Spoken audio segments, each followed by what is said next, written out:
Good morning, everyone, and welcome to today's Focus for Wednesday, February the 22nd, 2023 at 10:39 a.m. Central Time.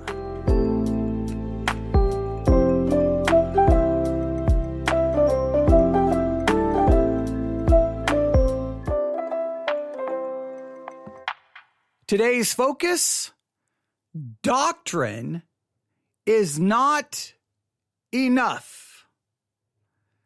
Doctrine is not enough. Now, I think many of you are going to agree with the article I have here in front of me.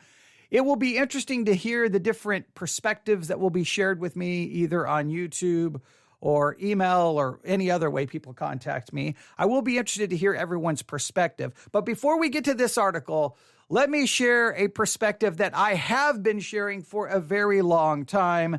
Sometimes when people hear it, they are somewhat kind of taken back, like, wait a minute, what are you saying? I think my statement sometimes leads to a lot of misunderstanding because I don't know if people really want to listen to me try to explain it, but here is my perspective.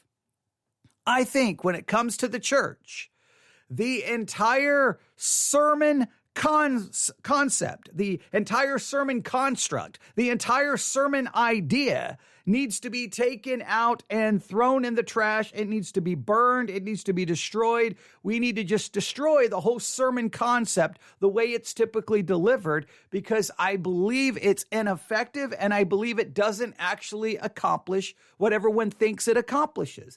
I believe the sermon, the way it's typically designed, constructed, the way it typically works today, is it actually keeps people away from the text. Like the pretense, the idea is that the sermon's leading you into the text, but I think over and over and over, the sermon stands in the way of it. It almost serves as an alternative to the text. It's subversive in many ways. It makes you think, oh, we studied Romans chapter 8, but in reality, you didn't study Romans chapter 8.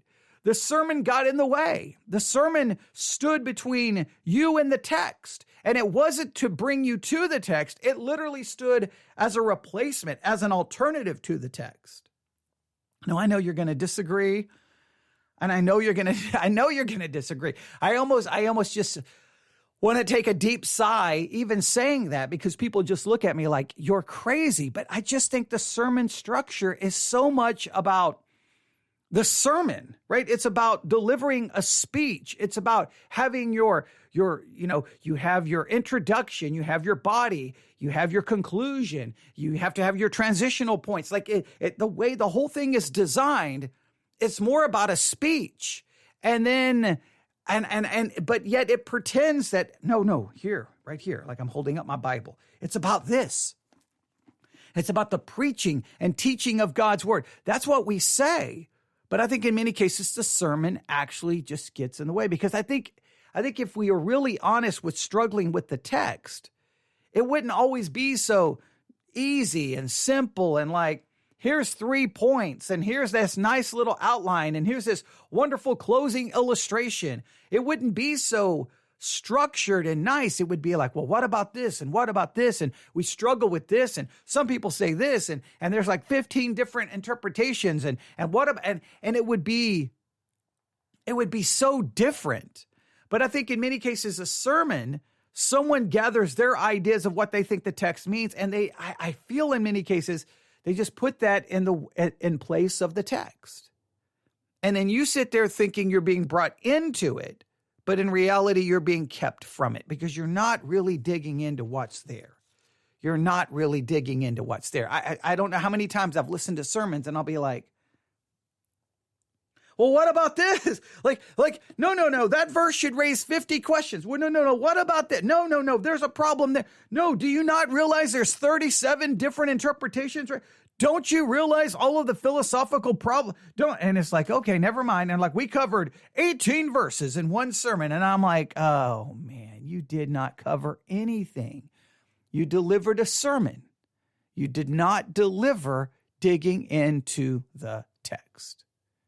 I strongly believe that. In so many of our sermon reviews, I've said that. I'm like, no, we heard a sermon. We did not study the text. We just finished recently reviewing a sermon on Romans chapter 8. I still if you go back and listen to that sermon that we reviewed, and you look at Romans chapter 8, I think it was verses 1 through 6, verses 1 through 9. There's no way you could listen to that sermon and walk away thinking you actually understand Romans 8, 1 through 9. You did. No, he kind of read some verses and then just said whatever. And it's like, wait, how does that explain anything in the text? Because something is being imposed on the text. It's not like you're trying to go to the text and struggle with it. You're trying to impose something upon it. And I don't like that. I don't like the whole construct. I don't like the whole way it works. And I know that places me, again, a shocker, at odds with the majority of Christians. I know, shocker. It puts me at odds with a good portion of Christianity. But I just really have become very skeptical, cynical about the way sermons are designed and put together. I just have. I've just grown kind of tired of it. And not only that, I've become very weary of the fact that there are millions of sermons preached all the time. And does anyone even remember what was preached? I mean, you see those statistics that if you preach a sermon at your church on a Sunday morning, right? By Sunday night, well over 50% of the people have already forgotten what was even preached within one day. And then if you go 48 hours, 72 hours out, even a little, they don't remember anything. Like most people have forgotten the entire sermon. So Sunday after Sunday, people get in a car, drive to a church, hear a sermon, but by Wednesday, they've already forgotten the sermon. So what's the point of getting in a car and driving somewhere where you get a nice little speech, but there's nothing to it? Now, everyone thinks that they know why there's a disconnect and why people don't remember. And so then there's always these, hey, we need to do this in a sermon. We need to do this in a sermon. And there's been this struggle for a very long time. Some people thought, oh, well, we need to use PowerPoint, or we need to use multimedia presentation where we show video clips, or maybe we need to show a movie clip, or maybe we need a drama team. Like everyone has come up with all these ideas and how to make them more memorable. But I think every idea that people have come up with, it does the same thing. It keeps people from the actual text. I think in many cases, sermons treat people. I think in many cases, sermons treat people like they're too dumb to get it. Like, hey, you can't really dig into all of that. Your people won't understand it. And whenever I hear a pastor tell me, you can't do that, the people won't get it, that's too much for them. I'm like, how do you know what's too much for them? See, my perspective is, I believe the person in the pew is more than capable to struggle with all of the theological and textual complexities presented in any text. I believe that you can dig in and you can go slow and you can struggle and you can question and you can doubt and that the people can go along with it. Now, trust me, that my perspective, my way, is not the way to build a church, okay? My way is the way to empty out your building, because most people don't like that. They're like, it makes them feel uncomfortable. They don't like the questions. They don't like the doubts. They want to come in, get that nice introduction, right? Maybe a funny story at the beginning, break the ice, give me at least the feeling that we're studying the text. Give me your 3 points. Make sure you give me some kind of an emotional conclusion, right? And to make it very practical, and then send me home and try to get me out there right by 12 o'clock, maybe a little earlier, so I can get to the buffet before the other churches. And that's what people basically want. They may claim they don't want that. They can give an oath. They can swear up and down. No. I want to really dig into the text. But when you explode the basic sermon structure, the people will leave. The people will go. And guess where they will go? Right back to a church that gives them the standard sermon structure. And I've grown weary of it and tired of it. I'm tired of it. And every time I review a sermon, I'm just like, oh, here we go. All right. Okay. Here's the standard structure. Okay. Give me your intro. Okay, good. Check. All right. Now, what are the points? 1, 2, 3, or 4, whatever. Okay. Check. Give me that closing illustration. Check. All right, go. You got everyone out on time. Check. And it's just like, no, the text requires so much. The text requires so much. There's so much to it. There's so many, every text requires problems to be worked through and to be acknowledged and to be dealt with and to be figured out. But it makes people nervous. It makes people nervous. And I understand that. But I have a very, I just don't like the way, I just think sermons have actually done more damage than they've done good as far as people actually getting into the Word of God. I really do. And you can disagree with me all day in that, and that's fine. That's fine. Look, here's the thing: when people disagree with me and they get upset with me, I'm always kind of taken back. I'm like, why would you argue with me? You got 80 million churches out there that will do it exactly the way you're arguing for. They'll do it exactly the way you want. Why are you so bothered that I just think it should be done differently? Why are you so bothered that I have a different perspective when the majority is on your side? Why are you so upset with arguing with me? I just think someone has to offer a different perspective, and I just think it should be done in a different way. And if you listen to my preaching and teaching, you know we do it in a wildly different way. Like we've tried to blow up the entire structure, and we try to dig in and struggle with the text. Now, the reason I've spent now 12 minutes doing all of this is because I received an email that says this. This is the title, subject line. Well, first, there's a picture, right? So this is an email that was sent to me, and it's a link to an article posted at sermoncentral.com. And first, there's a picture, and there's all these pictures. They're obviously sitting in a church, and everyone, like it shows, the focus is really on these two girls sitting there, two young ladies. And they got this, they're looking up at the pulpit, looking towards the front of the church, and they got this smile on their face. And what is trying to give you the image is that everyone in this congregation, they are engaged. They are paying attention to what's going on in the sermon. And you look at this and you're like, wow, when I preach, I want people to look like that. I want them to look engaged and excited to be there. And every preacher wants that. So what is this email about? Well, immediately you're going to find out. Here we go. Doctrine is not enough. Does your preaching connect with people? Doctrinal sermons are fine, but do they connect to human experience? All right, now this may focus primarily on doctrinal sermons, and we're going to work through this a little bit. We're going to take a little bit more, probably we're going to go a little long today for the Today's Focus podcast series. Hopefully you're okay with that. I mean, obviously you can just drop out whenever you want, but hopefully you're okay with that. I'm going to try to apply some of this to sermons in general. So when it comes to a sermon, I already think the structure needs to be blown up. But what do you feel is what do you feel should be the main goal, the main purpose of said sermon? I mean, honestly, like, let's not pretend. What do you want in a sermon?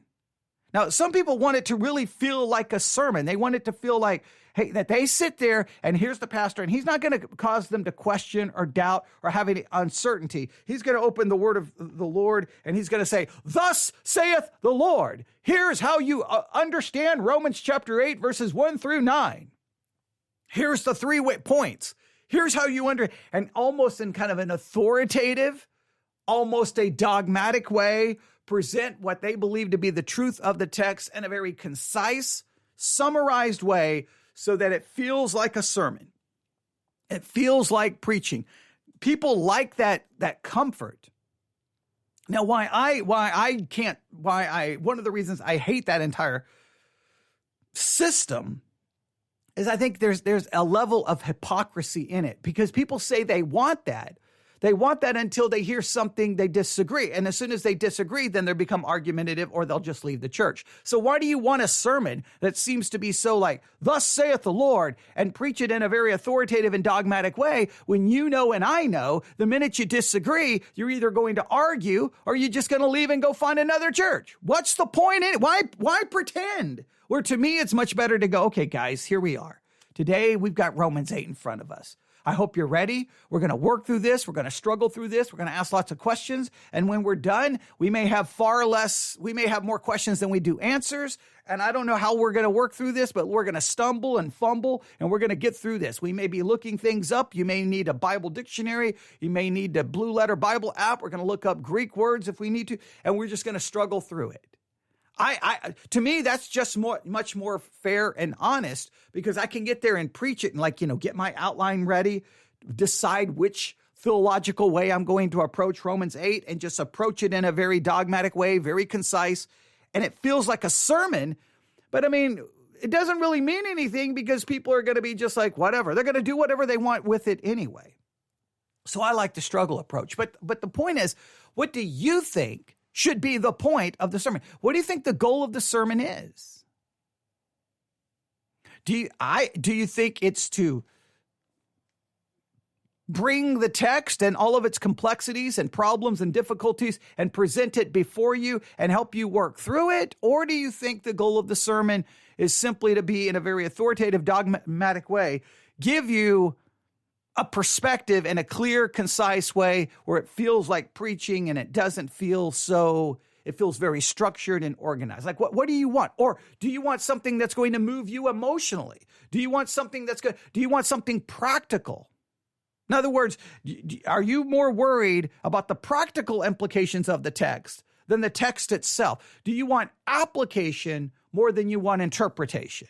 Or do you want interpretation more than you want application? See, another problem is everyone sitting in the pew has their own preferences. Okay, that's another issue. So what they're focusing on is, at least for a doctrinal sermon, and I think they would probably go with this philosophy everywhere, is that, does your preaching connect with people? Doctrinal sermons are fine, but do they connect human experience? In other words, they're saying the key here in preaching is I've got to connect with you, the person. I've got to connect. Is it about a connection? What do you really think preaching should be about? Here's just a little bit of this article. We may not be able to get through it all here, but at least for today's focus, I want you to think about really sermons and how you view them. Here we go.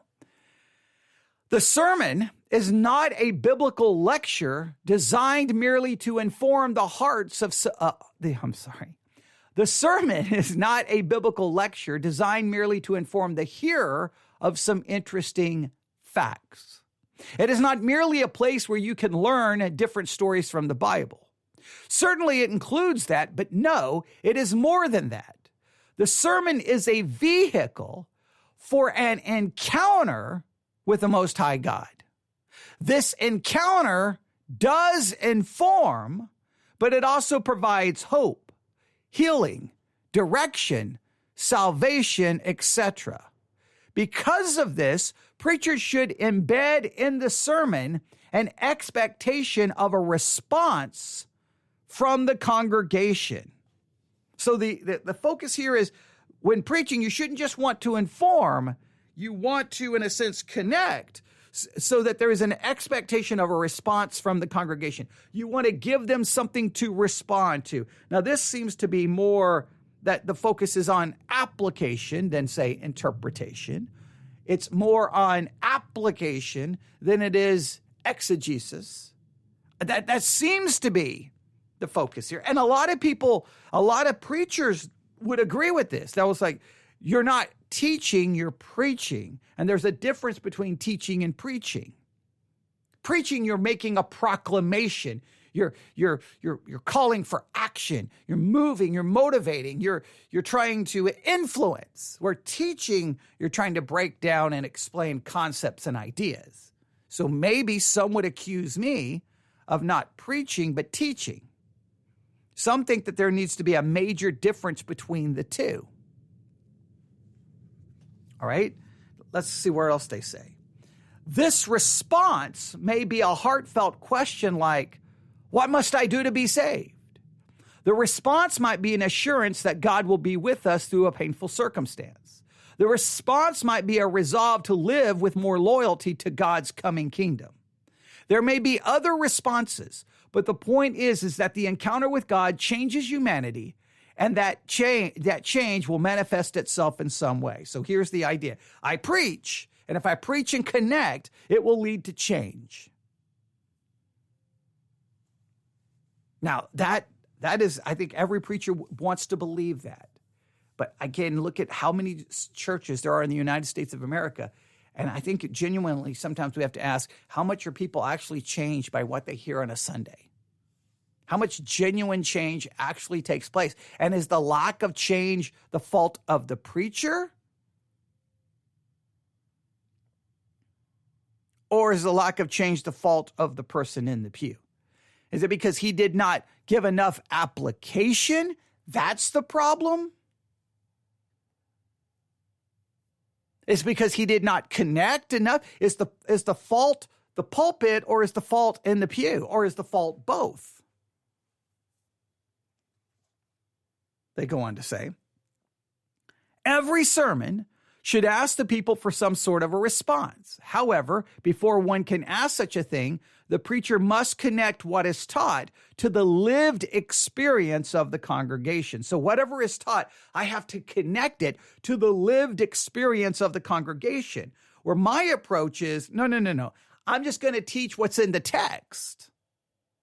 Now, I may look for some way to make it practical. I think I do. I think I typically do. I think most people would say I try to do that in some way. But I'm more interested in trying to figure out what the text says, what it means by the words that are used.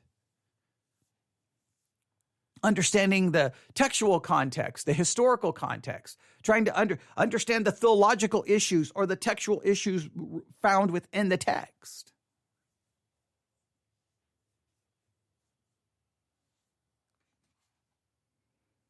They go on to say, doctrinal sermons need to connect to human experience. Many sermons, especially doctrinal ones, neglect this connection to human experience. We preachers sometimes think that the preaching the truth is all that is needed. So we preach sermons that follow an outline much like this. This is saying how most pastors preach a doctrinal sermon. This is the outline they typically follow. Teach the doctrine, defend the doctrine from a few angles, tell people they need to believe the doctrine. All right. Now they're saying that this outline neglects connecting it to human experience. So therefore, this sermon would be ineffective in bringing about change, because all you're doing is teaching a doctrine, defending the doctrine, and telling people they need to believe the doctrine, but we're neglecting to connect it to human experience. And if we can connect it to human experience, then I guess, we get the change that everyone thinks should occur. They continue. I heard a sermon on the Trinity like this. The preacher read a few texts that taught the doctrine of the Trinity. The preacher then defended the doctrine from a few attacks that are sometimes heard. The preacher then closed by calling us to hold on to the doctrine. He then sat down. Note that the people don't know why the doctrine is important. They don't know how to apply it in their daily life. So they're saying that's a failure. You've got to help them understand why the Trinity is important to their daily life. Now, the problem is, if you're not careful, you'll try to apply it in a way that may not even be like I think there's a danger in applying something in a way that you shouldn't apply it, right? Because I think sometimes this leads to the problems where people will preach something in the Old Testament, Isaiah, Jeremiah, and specifically the text is focused on them, and they get kicked out of the text and we make it about us. But they go on to say, here we go. In contrast to that approach, the teach the doctrine, defend the doctrine, tell people to believe the doctrine. I read where Eugene Lowry stated the following on page 18 on the book, The Homiletical Plot. All right, the Homiletical Plot. I am considering, and this is what it says. This is from the book, The Homiletical Plot. I am considering the possibility of a doctrinal sermon on the Trinity. The preliminary question to be asked is, what problem or bind does the Trinitarian formula resolve? All right. So the Homiletical Plot on page 18 states this: I'm considering the possibility of a doctrinal sermon on the Trinity. The preliminary question to be asked is, what problem or bind does the Trinitarian formula resolve? So he wants to come at it from, hey, what problem does this resolve? Where I would want to come at it from, does the Bible give us the Trinitarian doctrine? And how are we to understand it? What does the Bible say in regards to it? He wants to approach it more like, I want to just figure out what the Bible says and understand what it says about the Trinity and work through all the difficult passages and struggles and ups and downs. We may even look at it from a historical perspective at all the Trinitarian, all the Christological and heresies of the past that attack the doctrine of the Trinity. And he wants to look at it, what problem or bind does this formula resolve? It's in other words, it's got to fix a practical problem. Okay, they go on to say, here, the preacher will be looking at how the doctrine solves some problem. Does the Trinity tell us something about community? Does the Trinity guide us in some way? Perhaps the Trinity provides a vehicle for understanding God's total investment in human salvation. Whatever the case, when we go to preach a doctrine, it should be connected to human experience if we expect to be able to make an appeal to the importance of the doctrine. Now, it is true that some people neglect doctrine as if it is unimportant. That is another issue we'll take up later. But when you preach doctrine, informing others is important, but helping the people to understand the doctrine in such a way that it will change the way they live is also important. And most important is to allow the doctrine to facilitate the encounter with God that we hope to experience in the worship service. There is their approach. So to me, they don't really explain what that actually looks like. Like, okay, I'm going to preach the Trinity and I got to figure out what problem does this solve. I'm going to preach the deity of Christ. What problem does this solve? I'm going to preach the different ordo salutis, the order of self. What problem does this resolve? Now, I am not denying the importance of application. I'm not denying the importance of application. I just feel like, what's the focus? Is the focus to solve a problem? Is the focus to understand the text?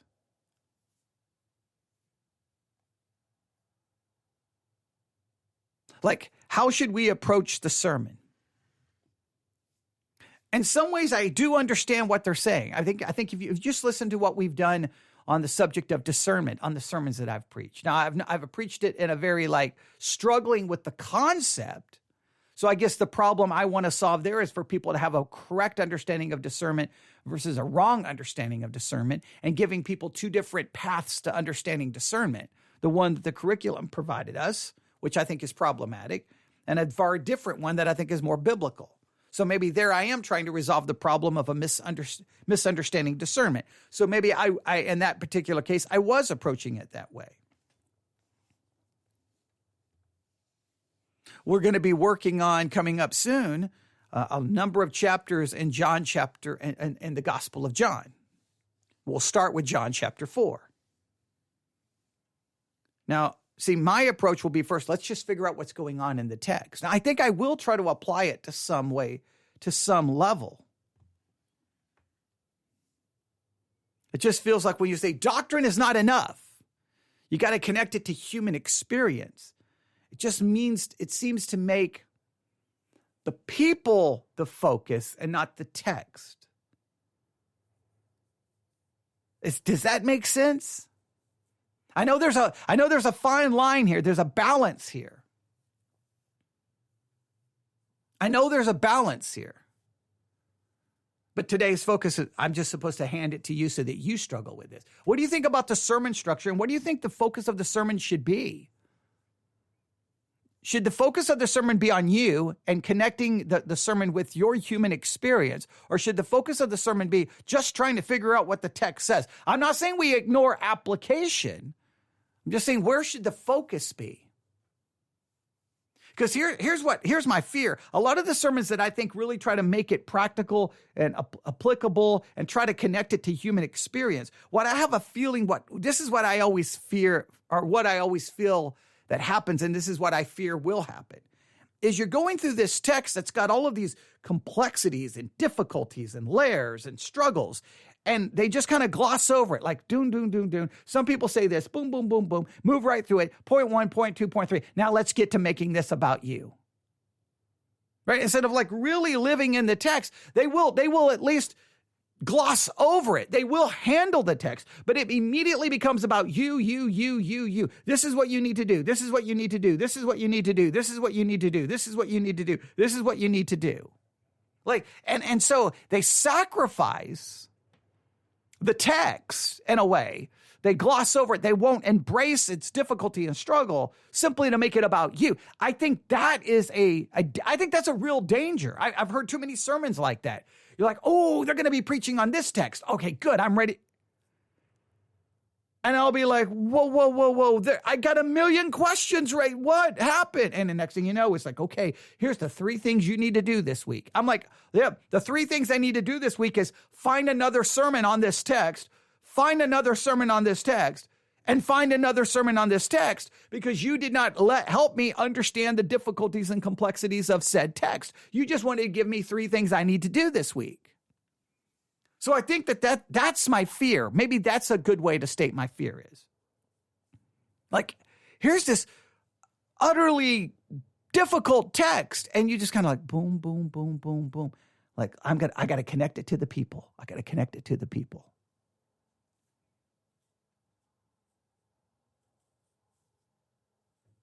I got to connect it to the people. Now, see, if I've always done that, there's things that we've done in my church we'd never have done. Like, there's things we've done in my church that nobody would have ever done in a church. For example, when we were dealing with covenant theology and Israel, and as God replaced Israel with the church, his future promises for Israel. When we read about Israel in the Old Testament, do we see that as national Israel, or do we see that as somehow quote unquote spiritual Israel? A lot of those issues dealing with millennialism, covenant theology.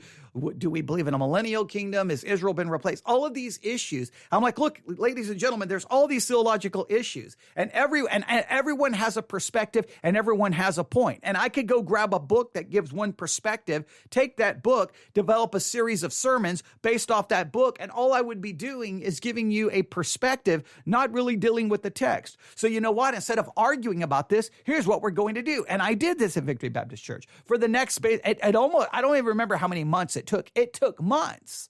We started in Genesis and looked at every single reference to the word Israel throughout the entire Bible to determine, was it national or spiritual, or was it questionable? And I think we looked at like 3,000 references. And I think about 2,998 to 2,999, really, that's clearly national Israel. And then we dealt with, well, wait a minute, the new covenant is made with Israel. How do we understand that? What does that mean? What are the implications of that? But no, guess what? I wasn't sitting there going, how does this connect to you? I was like, we got to figure this out, because this has serious doctrinal implications. So we're going to work through it together. Most people would have left a church like that just because it was literally like, okay, so where are we at today? Okay, we are in Exodus today. All right, for the next hour, we're just going to look up references. All right, guys, so what do you think? National, spiritual, or you don't know? Or both? Okay, boom, got it. All right, let's go to the next one. All right, next. Okay, all right, got it. Next. All right, next, got it. And we're going to do the same thing with baptism coming up soon. Now, that won't be 3,000 references, but after we go through these 3 historical documents on baptism, then I'm going to like, okay, let's start and look at every verse that talks about baptism and just try to write down what we can see from these verses alone. Not from any book, not from anyone's theology alone. And there's been other things we've done this with. We're like, okay, we're just going to look up every reference then. We're going to look up every reference. Now, that I'm not connecting it to people. Now, I see some people would be like, well, see, that's not good preaching. Yeah, that's more teaching. But don't the people need to preach? What's the purpose of the church? To equip saints so they're no longer tossed to and fro with every wind of doctrine. What's the best way to keep them equipped?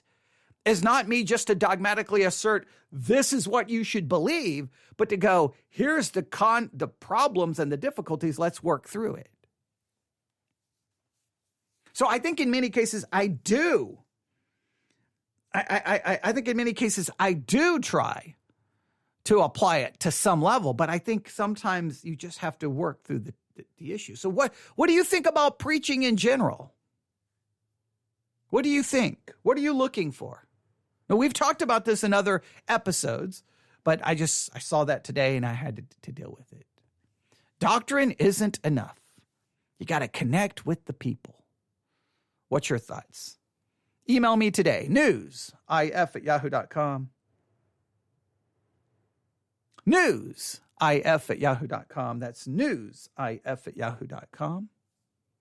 And that is your today's focus for Wednesday, February the 22nd, 2023.